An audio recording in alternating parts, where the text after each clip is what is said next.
Sir, mapunta lang ako doon sa alyansa po ninyo ano kasi over the weekend talagang naging issue yung pagkalat sa social media ng picture ni Vice President Sara Duterte allegedly endorsing your teammate si Camille Villar. So, gaano po ba kasolid yung inyong alyansa and paano ba namin dapat i-interpret itong mga larawan na kumakalat sa social media?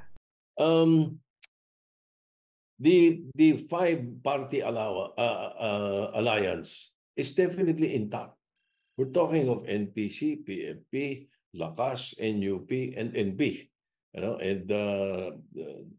Congresswoman Villar is a member of the NP, but Pia Cayetano is also NP, and IME.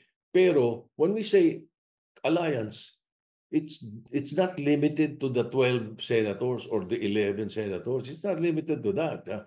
We have we have thousands of members nationwide of these five political parties that are in alliance. So it doesn't matter if one member is being endorsed by another political group. No, it's happening to all of us.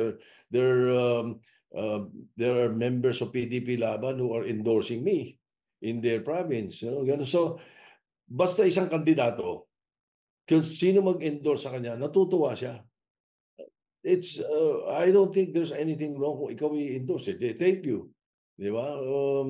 Ngayon, it just so happens na um, coming from a political group, yung nag endorse kay Congresswoman Villar na not in the alliance, kung tutuusin, di ba? Ano problema doon? Ini-endorse siya eh. Hindi mo kayang pigilin kung nag-endorse eh.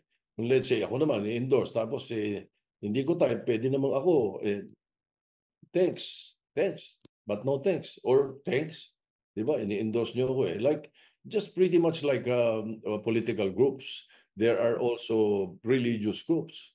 There are also civil society groups that endorse candidates, especially in the Senate.